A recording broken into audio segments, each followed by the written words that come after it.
दोस्तों नमस्कार, मैं हूं शीतला तिवारी और हमारे साथ हमारे वरिष्ठ पत्रकार भालचंद पांडे जी हैं। पांडे जी से आज हम जानने की कोशिश करेंगे कि उत्तर प्रदेश में जो ये किताबों को लेकर के इतनी महंगाई है, यानी शिक्षा व्यवस्था जो है, शिक्षा व्यवस्था चरमरा गई है तरीके से आप समझिएगा कि महंगाई का दौर जो है वह इतना तगड़ा है कि जो सामान्य घरों के बच्चे हैं वह अब स्कूल, प्राइवेट स्कूल जाने से कतराने लगे हैं। लेकिन जो घर के गार्जियन हैं वह तो आप जानते हैं कि जमीन जगह जो कुछ प्रॉपर्टी है वह बेचकर पढ़ाने के लिए तैयार हैं। तो पांडे जी से आज जानने की कोशिश कर रहे हैं कि क्या इस पर कुछ लगाम लग सकता है, किताबों के दाम कम हो सकते हैं, प्राइवेट स्कूल में जो री एडमिशन का फीस है उसमें कुछ रियायत हो सकती है, हर वर्ष फीस जो बढ़ाया जा रहा है उस पर कुछ हो सकता है, यानी सीएम योगी सरकार जो है इन पर कुछ लगाम लगा सकती है, इन स्कूलों के ऊपर कोई कार्यवाही कर सकती है, या इसी तरह जो है चलता रहेगा और जो मध्यम वर्ग के लोग हैं वो पिसते रहेंगे। तो पांडे, सबसे पहले हमारे दर्शकों को आप बताइए कि उत्तर प्रदेश की जो ये लूट है शिक्षा विभाग में, इसको किस तरीके से जो है रोका जाए, और खासकर जो है जो आजकल सरकारी स्कूल हैं वहां लोग कतरा रहे हैं, प्राइवेट की तरफ ज्यादा बढ़ रहे हैं, इसीलिए प्राइवेट लोग जो है इतनी डकैती पे उतारू हुए हैं। तो क्या लगता है कि सीएम योगी जो है इस पर कोई हस्तक्षेप करेंगे? पहले तो आप सभी को नमस्कार। तिवारी जी, जो आपने मुद्दा उठाया, ये मुद्दा बहुत ज्वलंत मुद्दा है। इस पे हर आदमी का समझ चलिए कि आय का लगभग 30% शिक्षा पे खर्च होता है, चाहे छोटा परिवार हो या बड़ा परिवार हो। ये बहुत मायने रखता है हर परिवार के लिए, हर परिवार की अर्थव्यवस्था के लिए। जो आपने आज मुद्दा उठाया है शिक्षा में होने वाले खर्च को लेकर के, ये देखिए, इसी को लेकर के इलाहाबाद हाई कोर्ट के बार एसोसिएशन के अध्यक्ष ने मुख्यमंत्री के नाम एक ज्ञापन दिया है, जिसमें बढ़ती हुई शिक्षा में महंगाई के लिए दिया गया है। अच्छा, इस पे संज्ञान भी लिया है गवर्नमेंट ने, और लगभग हर जिले के जिलाधिकारी ने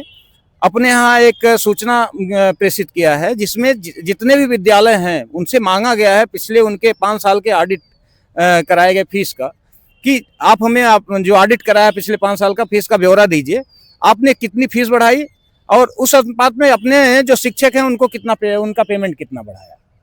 तो इसका प्रभाव कहीं ना कहीं दिख भी रहा है। जो एक तीव्र गति से फीस वृद्धि हो रही थी उसमें कहीं ना कहीं हमें लगाम लगता हुआ दिख रहा है, क्योंकि कई विद्यालयों में हमने देखा कि इसका कुछ प्रभाव दिख रहा है। जो मनमाने ढंग से फीस एडमिशन फीस में वृद्धि किए थे उनमें कुछ न कुछ कंट्रोल हुआ है, और उसका प्रभाव ये दिख रहा है कि लोगों के ऊपर उसका असर जो है वो कम हो रहा है, मतलब बोझ फीस का वो कम हो रहा है।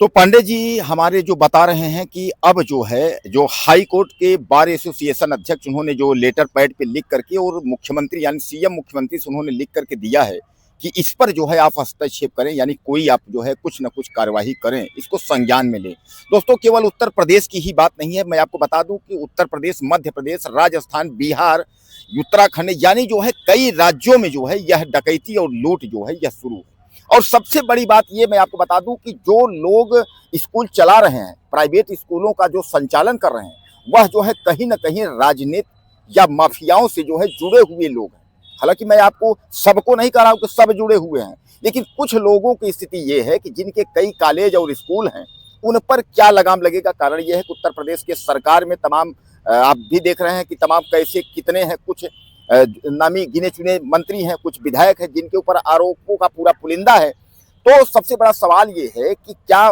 खासकर सबसे बड़ा प्रदेश जिसका रास्ता सीधे दिल्ली जाता है, वो उत्तर प्रदेश की जो बात कर रहे हैं, इस पर मुख्यमंत्री योगी आदित्यनाथ अगर संज्ञान लेते हैं तो आप समझ लीजिए कि प्राइवेट स्कूलों पर गाज गिरनी तय है। यानी आप जानते हैं कि वह जो है बुलडोजर बाबा के नाम से मशहूर भी हैं, और वह जो भी फैसला लेते हैं तो वह सीधे सीधे लेते हैं, और फैसला लेने के बाद वह किसी की सुनते नहीं है, चाहे वो नरेंद्र मोदी हो, यानी देश के प्रधानमंत्री हो, चाहे वह गृह मंत्री हो। और इसीलिए तो कहा जाता है ना कि देश में जितने भी मुख्यमंत्री हैं वह सब रिमोट कंट्रोल से चलते हैं, लेकिन उत्तर प्रदेश की जो सीएम है वह खुद निर्णय लेते हैं। बहरहाल पांडे जी, ये आपको ये क्या लगता है, जैसा आपने कहा कि बार एसोसिएशन ने लेटर लिखा हुआ है, अब लेटर जो है मुख्यमंत्री को संज्ञान में है, तो क्या मुख्यमंत्री इस तरीके का कोई मामला ले सकते हैं, या नेपाल जैसी स्थिति की, नेपाल में जो है प्राइवेट स्कूलों को ही बंद कर दिया गया, केवल सरकारी स्कूलों को संचालित किया जा रहा है, कहा जा रहा है कि सब लड़के जो है वो सरकारी स्कूल में पढ़ें, तो क्या ऐसा कोई स्थिति आ सकती है कि उत्तर प्रदेश में प्राइवेट स्कूलों को बंद करने के लिए, या कोई इन लोगों पर कोई लंबी गाज गिरने की स्थिति हो कि आपका मान्यता रद्द हो जाएगा, इस तरीके ऐसा कुछ लगता है आपको? देखिए, ये तो संभव नहीं है तिवारी जी, क्योंकि हमारे यहाँ सरकारी विद्यालय इतना है नहीं कि सबको शिक्षा दी जा सके। वो न तो उतनी इंफ्रास्ट्रक्चर है सरकारी विद्यालयों को कि उनके पास कि वो सबको ये शिक्षा दे दें। लेकिन एक चीज़ गवर्नमेंट कर सकती है। गवर्नमेंट हम कह रहे हैं कि विद्यालयों का अनुदान देती है, सब कुछ देती है, ढेर सारे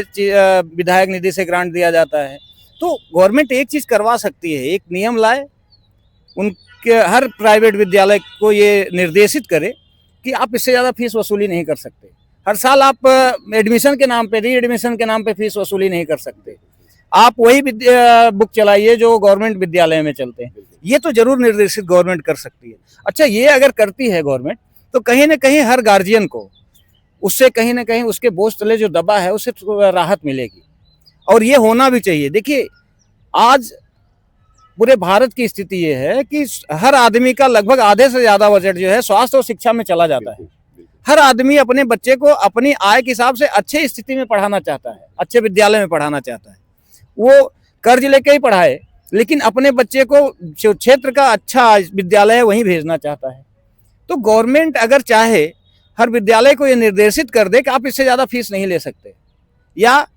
आप फीस लेते हैं तो गवर्नमेंट, जैसे अब सरकारी विद्यालयों में गवर्नमेंट अनुदान दे रही ना, बच्चों को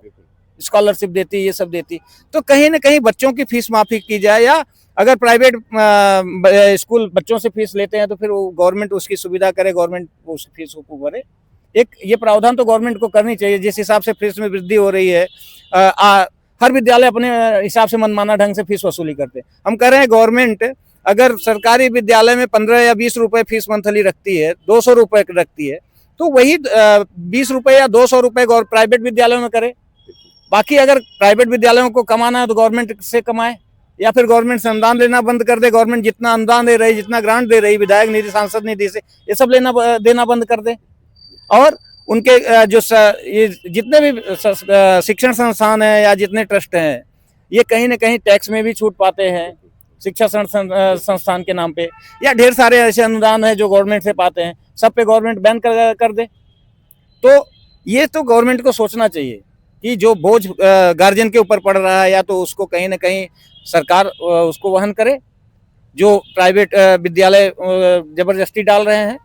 गार्जियन को उतना ही बोझ पड़े जितना सरकारी विद्यालय में पड़ता है, या फिर गवर्नमेंट ऊपर से ही कोई ऐसा आदेश लाए कि नहीं, आप फीस ही उतना लीजिए जितना गवर्नमेंट का ले लेते हैं। तो दोस्तों, बहरहाल पांडे जी ने, आपने देखा कि उन्होंने सब कुछ आपको बताया, री एडमिशन के बारे में भी कि अगर सीएम योगी जो है कितना कैसे करेंगे, तो री एडमिशन के बारे में, बुक के बारे में। और इन्होंने जो एक चीज कहा कि अगर जो है जब इस तरीके की वसूली ही करनी है, तो जो आप विधायक निधि से, सांसद निधि से, जहां से आप ग्रांट लेते हैं, जहां से निधि से पैसा लेते हैं, वो सब बंद कर दीजिए। और पांडे जी ने यह भी बताया कि सरकारी स्कूलों की बस में अगर हम लोग हो जाए, प्राइवेट अचानक बंद करके और सरकारी स्कूल, तो उतनी व्यवस्था नहीं है कि सरकारी स्कूलों में पढ़ा जा सके। लेकिन हाँ, यह जरूर है कि सीएम योगी सरकार अगर चाहेगी तो आप समझ लीजिए कि ये जितने भी प्राइवेट स्कूल वाले हैं, यह सब नियम के दायरे में हो जाएंगे, और एक मध्यम वर्ग का जो परिवार है वह भी पढ़ पाएगा।